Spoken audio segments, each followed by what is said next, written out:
meron pong mga tao, may mga bata naman po na nasanay po na mag-English sa household nila. Kaya magaling po sila mag-English ngayon. Pero hindi po yun sapat for me para masukat po yung intelligence nila. Okay, so in my own perception, I don't really agree with that thinking where their basis of intelligence is through the way a person knows a lot of or knows how to speak in English fluently. Because there are also different persons na kung saan they can explain further themselves through Filipino, diba? Na nagsasalita sila ng Filipino at hindi yun yung maging basihan para masabi mong matalino sila. Kasi in the first place, hindi naman tungkol sa English lang yung may papakita ng isang tao to show his or her intelligence. Meron dyan iba't ibang skills din.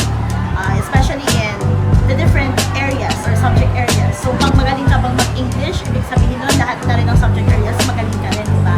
That doesn't mean like that, okay? So, para sa akin, hindi yun yung magiging basis. Pero, the thing there is, nagiging advantageous yun sa kanila dahil magaling